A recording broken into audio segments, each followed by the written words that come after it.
टिक्की times के इस special show में आए हुए सभी दर्शकों को मेरा नमस्कार। मैं हूं ध्रुव अग्रवाल और आज हमारे साथ हैं केंद्रीय राज्य मंत्री एमएसएमई आदरणीय भानु प्रताप जी। और यूं तो हमने सैकड़ों इंटरव्यू लिए हैं, लेकिन एक ऐसे व्यक्तित्व से जो हमारे गृह प्रदेश उत्तर प्रदेश से आते हैं और आपने जमीनी आप नेता हैं लोगों का। जब भी हम लोग आप आए हैं और एमएसएमई के लिए जो काम किए, आज हम उनसे जानेंगे उनके बारे में, उनके मंत्रालय के बारे में और उनकी नई स्कीमों के बारे में, युवाओं के बारे में, महिलाओं के बारे में। और जो टिक्की नमस्कार। विशेष रूप से आज टिक्की टाइप के प्रोग्राम में जो आज प्रोफेसर गुप्ता जी हैं, मैं उनका अभिनंदन करता हूं, उनकी टीम का मैं अभिनंदन करता हूं।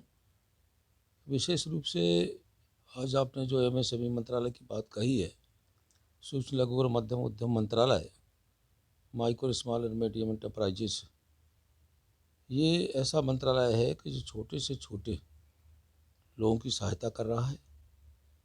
जो इसमें सूक्ष्म मतलब जो छोटे से छोटा है उसकी सहायता करना, और उसके साथ मध्यम उद्यम मंत्रालय जो है सबकी सहायता करके इसे आगे बढ़ाने का प्रयास कर रहा है। विशेष रूप से मैं कह सकता हूँ कि आज देश के अंतर्गत करीब 6.3 एमएसएमई कार्यरत हैं और जिसके अंतर्गत करीब 11 करोड़ लोग रोजगार में लगे हुए हैं। और हमारे जो मंत्रालय की विशेषता है कि हमारे देश के जो जीडीपी है उसका 1/3 योगदान इस मंत्रालय का है। और आज की स्थिति में हम लोग कह सकते हैं कि देश में जो आयात होता था उसे कम किया, वो बड़ी तेज़ी के बाद निर्यात बढ़ा है। आज की स्थिति में करीब 49% निर्यात में एमएसएमई का योगदान है। मैं कह सकता हूँ कि एमएसएमई मंत्रालय बड़ी तेज़ी के साथ है महिलाओं के लिए, युवाओं के लिए, एससी एसटी के लिए, सभी के लिए काम कर रहा है। और विशेष रूप से हम लोग देख सकते हैं कि पीएमईजीपी, प्रधानमंत्री रोजगार सृजन कार्यक्रम, एक नई ऐसी योजना है जिसमें अभी हम लोगों ने बदलाव किया है। बदलाव के आधार पर पहले लोन में जो हम लोग देते थे वो सेवा क्षेत्र में 10 लाख रुपए देते थे और मैन्युफैक्चरिंग में 25 लाख रुपए देते थे। अब उसमें बदलाव करके सेवा क्षेत्र में जो 10 लाख रुपया था उसे 20 लाख रुपए कर दिया है और मैन्युफैक्चरिंग में तो 25 लाख था उसे 50 लाख कर दिया है। इसके पीछे ध्येय है कि छोटे छोटे जो लोग हों वो अपने व्यवसाय को करें। और विशेष रूप से इसमें हम लोग कह सकते हैं कि जिस तरीके से एमएसएमई मंत्रालय में जो पीएमईजीपी योजना है उसमें 15 से लेकर 35% तक सब्सिडी दी जाती है। पहले सामान्य वर्ग के लोग जो होते हैं, जो 15 से 25 की सब्सिडी उन्हें दी जाती है। अगर वो ग्रामीण में निवास करते हैं तो उन्हें 25% की सब्सिडी मिलती है, और यदि वही शहर में निवास करते हैं तो 15% की सब्सिडी मिलती है। अगर एससी एसटी है, महिला है या कोई दिव्यांग है या पूर्वोत्तर के लोग हैं तो उन्हें 25 से 35% की सब्सिडी दी जाती है। और विशेष रूप से मैं कह सकता हूँ कि इस सब्सिडी के माध्यम से हमारी जो माताएं बहनें हैं उन्हें तो 25 से और 35% की सब्सिडी दी जाती है, उनके लिए अलग है। दिव्यांग के लिए भी 25 से 35 सब्सिडी है। इस तरीके से योजना के माध्यम से रोज़गार ज़्यादा बढ़ाया जा रहा है। विशेष रूप से कह सकता हूँ जब से ये योजना लागू हुई है उससे लेके अभी तक 2008 में ये योजना लॉन्च हुई थी। पिछले वित्तीय वर्ष में 2021 और 22 में करीब 1 लाख से ऊपर, 1 लाख करीब 3,000 MSME को खड़ा किया गया, उन्हें लोन दिया गया है। और इन लोगों के द्वारा 8.25 लाख लोगों को रोजगार दिया गया है। बहुत योजना के माध्यम से इन्हें रोजगार दिया गया है। इसी तरीके से ये मंत्रालय काम कर रहा है। एससी के लिए भी पीपीपी एक योजना है, पब्लिक प्रोक्योरमेंट पॉलिसी। उसके अंतर्गत सीधा सीधा कहा गया है कि उसमें MSME हमारे जो जितने भी सेक्टर में जो यूनिटें हैं वो काम कर रही हैं,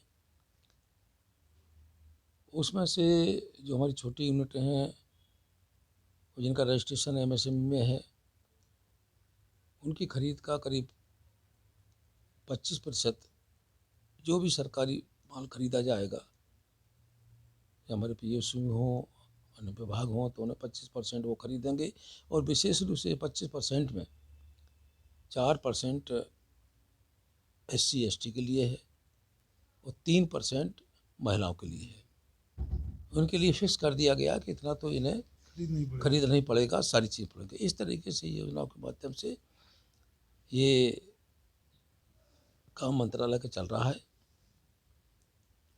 और विशेष रूप से और ढेर सारी योजनाएं हैं। उन योजनाओं के माध्यम से अभी हम लोगों ने देखा होगा, जिस तरीके से कोरोना काल में जो परेशानियां MSME और यूनिटों पे आई थी, उस समस्या को सॉल्व करने के देश के यशस्वी प्रधानमंत्री ने आत्मनिर्भर भारत के अंतर्गत उन्होंने एक विशेष पैकेज दिया था, पहले 3 लाख करोड़ रुपए। इसके बाद उन्होंने फिर उसे बढ़ा के 1.5 लाख करोड़ रुपए और उसमें ऐड कर दिया। और अभी जब 2022 और 23 में देश के वित्त मंत्री ने जब अपना बजट पेश किया, तो उसमें 50,000 करोड़ रुपए और उसमें ऐड करके कुल मिला के 5 लाख करोड़ रुपए ECLGS योजना के अंतर्गत ये सहायता दी जा रही है। और विशेष रूप से मैं कह सकता हूँ, जो 5 लाख करोड़ रुपए दिए थे, अभी तक करीब हमारी यूनिटों को करीब 3.58 लाख करोड़ रुपए दिया जा चुका है। और आगे भी अभी पैसा बचा है। और ये योजना करीब 31 मार्च 2023 तक के लिए लागू है। और आने वाले समय में भी हम लोग चाहते हैं कि ये कंटिन्यूस चलती रहे, जिससे कोई भी यूनिट बंद ना हो, चाहे कोरोना की वजह हो या कोई आपत्ति हो। कोरोना में जितनी भी सिक हुई थी, उन्हें ये सहायता दी गई है। आपने बात की निर्यात की। निर्यात के लिए उत्पादकता और प्रोडक्टिविटी और क्वालिटी, गुणवत्ता बढ़ाना जरूरी है। तो गुणवत्ता बढ़ाने के लिए क्या क्या प्रयास किए जा रहे हैं? विशेष रूप से हमारी जेड एक योजना है, उस योजना के माध्यम से हम लोग MSMEs को सर्टिफिकेट देते हैं, गोल्डन, सिल्वर और कांस्य। ये 3 सर्टिफिकेट हम लोग देते हैं। उन तीनों सर्टिफिकेट के माध्यम से हम पर्यावरण में कोई, जब वो फैक्ट्री काम करे तो पर्यावरण में कोई दिक्कत ना आए, कोई प्रदूषण पैदा ना करे, और उनकी क्वालिटी अच्छी हो। उसकी क्वालिटी अच्छी करने के लिए ये सारी योजनाएं चलाई जा रही हैं। उन्हें प्रोत्साहन करने के लिए ये सर्टिफिकेट दिए जा रहे हैं। उन्हीं सर्टिफिकेट के आधार पर टेस्टिंग और सभी में पहले उनका टेस्ट किया जाता है, किस आधार पर कैसे जितनी भी कंपनियां उसमें आती हैं, उन्हें उसी हिसाब से सर्टिफिकेट दिया जाता है। और उसी से जब ये गोल्डन सर्टिफिकेट नहीं दिया जाता, गोल्ड सर्टिफिकेट नहीं दिया जाता, तो वो सबसे अच्छा सर्टिफिकेट होता है। और विशेष रूप से वो कहीं भी, देश के बाहर भी, देश में कहीं भी वो निर्यात कर सकता है, अपनी चीज़ को भेज सकता है, क्योंकि उसी सर्टिफिकेट के आधार पर उसकी एक महत्ता बढ़ जाती है। ये समर्थ योजना भी आपने उद्घाटन किया था। ये विशेष रूप से समर्थ महिलाओं योजना के लिए नहीं, समर्थ योजना का उद्घाटन किया था, अभी वो लागू की जा रही है। और हम लोग प्रयास कर रहे हैं कि महिलाओं को ज़्यादा से ज़्यादा उसका लाभ मिले। हम लोग टेक्निकल टिक्की हैं जो टेक्निकल इंस्ट्रूमेंट बनाने वाली इंडियन चैम्बर ऑफ कॉमर्स है, जिसमें सारी एमएसएमई मिनिस्ट्रियाँ भी हम लोगों ने रेडिसन के अंदर प्रोग्राम भी किया था, जिसके अंदर विभिन्न इंडस्ट्री एसोसिएशन को आपकी नज़र में जो टेक्निकल इंस्ट्रूमेंट क्वालिटी बढ़ाने में कितना इम्पोर्टेंट योगदान देंगे, और टिक्की के लिए आपका कोई शुभकामना संदेश भी हम लोग चाहेंगे। विशेष रूप से टिक्की टाइम्स को हमारी तरफ से बहुत बहुत शुभकामनाएं। आप अच्छा सा एक अच्छा काम कर रहे हैं टेस्टिंग शिक्षण इंडियन चैम्बर्स के माध्यम से। विशेष रूप से हम लोग कह सकते हैं कि जो आप अच्छा काम कर रहे हैं, निश्चित उसमें हम लोग किसी न किसी तरीके से ये हमारा एमएसएमई मंत्रालय आगे बढ़े, उसके लिए भी आपका जो सहयोग है, आप जो कर रहे हैं, उसके लिए आपका बहुत बहुत धन्यवाद। और जो भी अभी रेडिसन में प्रोग्राम कर रहे हैं तो उसमें बहुत सारे अवार्डी हैं, तो और जो अवार्ड जिन लोगों को अवार्ड मिला है, अवार्डी हैं, उनको बहुत बहुत हम शुभकामनाएं देते हैं। विशेष रूप से वो इसी तरीके से काम करें और इसी तरीके से अवार्ड लें और आगे प्रगति करें। बहुत बहुत धन्यवाद।